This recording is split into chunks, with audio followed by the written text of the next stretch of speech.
Hi, I'm Katie and welcome to my Squish Days talk. I'm one of the Squish IDE developers and today I will show you two new or improved features we added to Squish IDE recently. So let's get down to it. Here we have the list of features I'm going to show. It's just two of them. One of them is Squish Script Console, which is not quite new. It's been around for a while, but we improved it. And the other, that's brand new feature since Squish 6.7, and that's the Squish Support Request Wizard. So let's get started and have a look at the Squish Script Console. As I said already, it's not a new feature, but maybe it's a bit lesser known and it's accessible from IDE debugging perspective. So if you have a test script in Squish and you put a breakpoint into it, this is the perspective you see, and this is the way you can access a script console. If you are anything like me that prefer to debug things in command line like environment, so you prefer to type commands instead of making some sense out of complicated IDE views, this is the feature exactly for you, because it comes with sort of command line like environment, and it gives you all the power of debugger on your fingertips. And with Script Console, you can print and inspect Squish objects. You can call functions, and well, one of those functions is also test log, which means that you can also append some additional logging, additional debugging output to your scripts. The only thing you cannot do with Squish Console is access script variables and change them. Well, you can access them, but you cannot change them. So, and the improvement this Script Console has received recently is that it now comes with the command history. So similarly to Unix shell, you can use up and down arrows to access the last 10 commands you have typed. And this history is remembered not only in one debugging session, but across multiple ones. So even if you restart IDE and you want to remember the command you have typed, some kind of, complex command you have typed in the previous debugging sessions, you can still find it in history. So enough of theory, let's have some practical demonstration of the Squish Script Console and its recent improvement. I will switch to Squish IDE now. This is a simple test case I have written for the purpose of this talk, and as you can see, it doesn't even start application under test. All this does is that it reads the CSV file, like very simple comma-separated values text file from the disk, opens that file and puts its content into an array. And as I already implied, to access Squish Script Console, we need to get to debugging perspective. And to get to debugging perspective, one way to achieve that is that we put a breakpoint into our script file. So I will put it at the very end. And I will now start my test case and wait until my breakpoint is hit. So the breakpoint was hit. A Squish Script Console is here. This kind of command line prompt where I can now work and do everything I would normally do in the Squish script file. The thing is, now the script file at this very moment, it is read-only. So if I want to add some additional logging, or if I want to print something, or if I want to call some additional command that is not in my original script, I can do that in the Squish Script Console. So as we have seen, we have read the test data file. We line by line, and we have put its content into the variable that is called lines. So I want to see what's inside that variable. So I will simply type its name and Squish script console will print some output that will show me that this variable contains an array with 2 strings. So this is one thing I can do with the Squish script console. I can access the content of the variables and I can inspect it. The other thing is that I can add some additional log lines. That's the familiar function called test log, which comes with 2 arguments, but I can use just 1.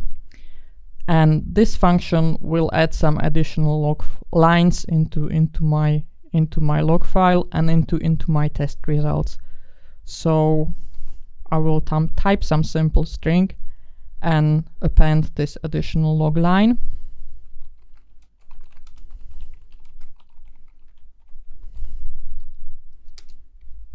It was successfully logged, but this is not the only thing I can do. In more general case, I can not only call test log, I can call any function I would normally call in a test script.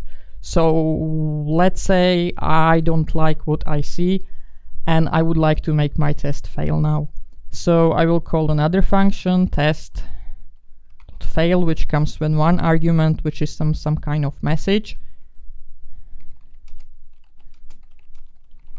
As you can see, the original script does not fail. In fact, it doesn't contain, it neither passes nor fails, but I can additionally modify the execution of this test script in the Squish console. So I will click simply on the continue, which will resume the execution of the test script, and it will drop me into test results view. Here comes, as we can see, there is some extra log line we have added during the debugging session, which is not in original script, and also this fail command was executed successfully and the entire test has failed. And if I start this experiment once again, the breakpoint is hit, I am dropped into the Squish console, and using up and down arrows I can invoke the history and browse through the commands I have previously typed, and I can execute them again. So if I want to type out some very complicated command that comes with some complex variables, I don't have to remember it, I don't have to type it again, and it is simply remembered in the history. That's also preserved during the separate debugging session within like one IDE session, and also across IDE restart. So it's really like some simple command line debugger combined with Unix shell.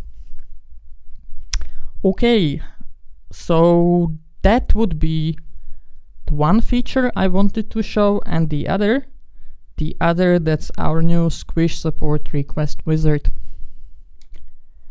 Or we can see it as some sort of bug reporting assistant. So the motivation behind introducing the Squish support request wizard was to make it easier for our users to report bugs, to submit some Squish bug reports, or to contact support in general and ask technical questions. So this is on one hand, but on the other hand, it's of course preferable for the support team if the bug reports the users make and if the questions they ask are of a good quality. And what the support team has noticed over the course of time, over the years, that sometimes the bug reports are missing some key data. For example, log files, for example, support info, steps how to reproduce a bug. And this often results in some ping pong between the support and the user until all the data that are needed to reproduce the bug or to kind of debug the problem and analyze it are missing. So yes, we want to make it easier for Squish users to report bugs, but we also want those bugs to include the data we need. So for that purpose, we introduced three easy steps in the support request wizard, I think it would be better if I showed it right away. So one way to access support request wizard is from the help menu right over here, and it's this entry that's called contact support, which will open a 3-step wizard that looks like this. This customer ID comes from your license and it is already pre-filled, so the only thing, if you want to report a bug, you have to do now is to provide an email address.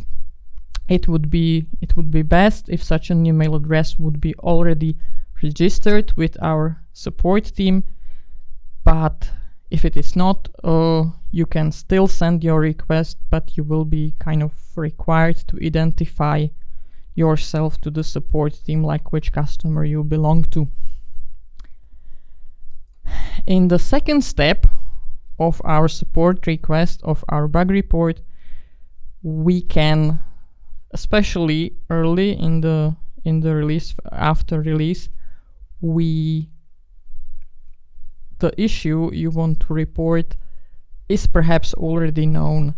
So here is some kind of helpful link that can bring you to the list of known issues for your particular version, and here you can check if your issue is perhaps already reported by the other users, and if it is, maybe there is a workaround. So this is aimed to kind of avoid duplicate reports.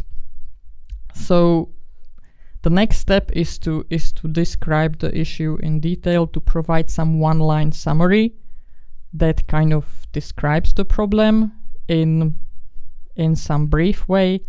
And if this is a bug report, the details should be some steps to reproduce, like how did you get there, what did you do before a problem occurred, or any other detail that might help support and the development team analyze the issue. I will just fill some dummy details here for the demo purpose.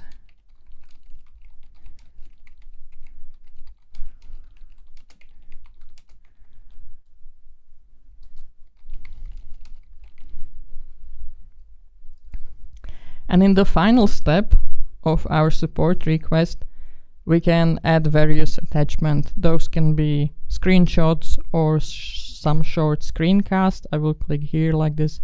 Any file from the disk can be added as an attachment to the bug report, or this can be a support information, which is, I will hover my mouse here, which is an archive that contains the information about your platform, about your license, some helpful IDE or Squish server and Squish runner logs.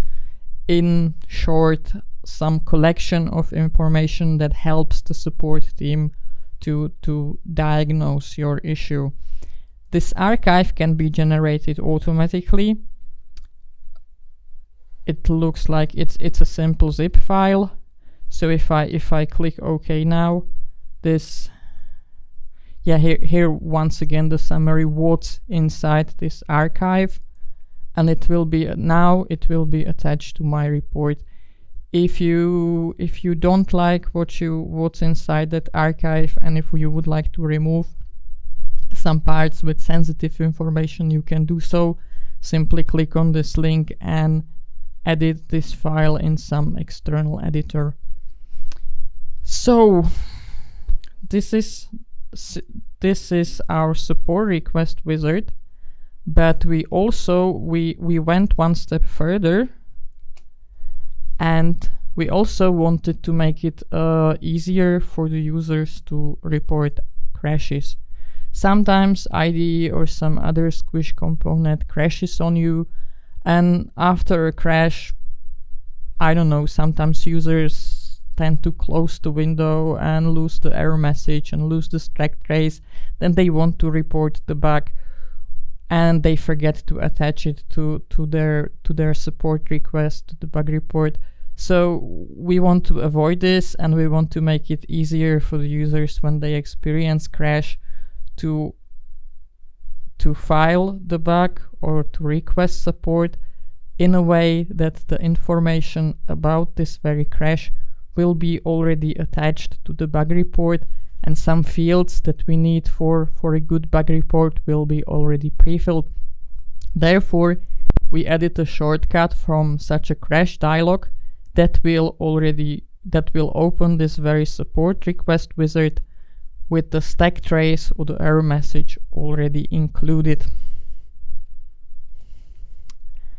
And this is something specific for the Windows platform only, because on the Unix-like platforms like on Linux and Mac, we only report the IDE crashes in this way.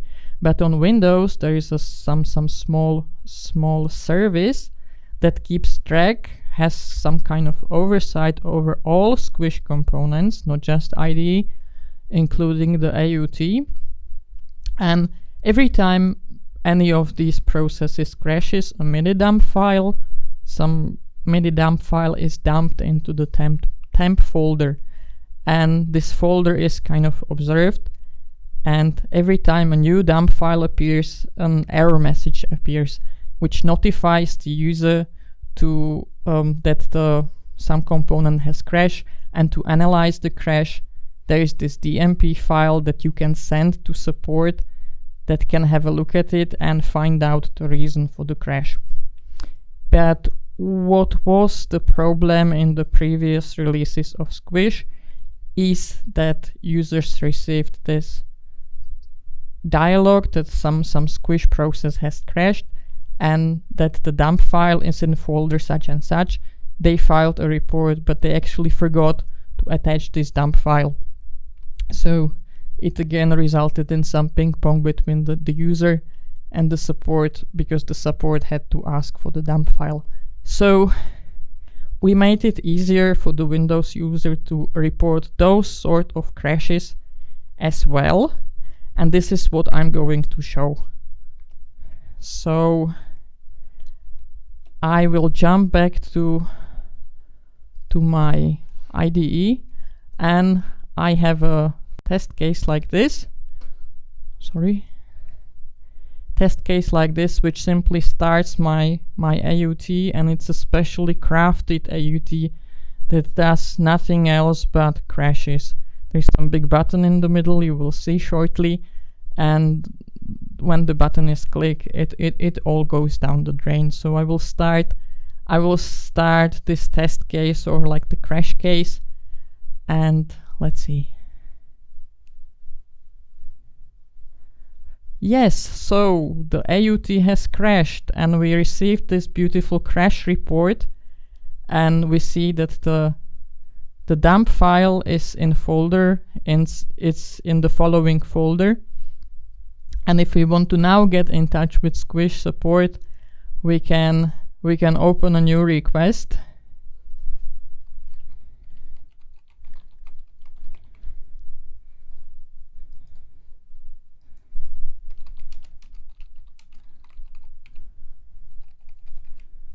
And as we can see, the dump file is very helpfully already attached. So all I have to do now is that I submit my support request, which already contains the dump file, so the support doesn't have to ask for it. And then the developer or the support team will analyze this dump file to find the reasons for the crash. So I will try to submit my support request, and as you can see, it was successful. I have received a confirmation email to the address I entered in step 1, and now somebody from Squish support should get in touch with me as soon as possible. So after I have reported a bug or a crash like this, I will receive the confirmation email, and all the next steps, like the further communication with the support or with the sales team, will proceed by email. So that would be all from my side. I have shown those two new features. One of them is new in or improved in Squish 6.7. The one with the Windows crash reporting comes only in Squish 8. I hope you people learned something new, and I hope you enjoyed the presentation. And, well, enjoy also the other Squish Days talks from my colleagues.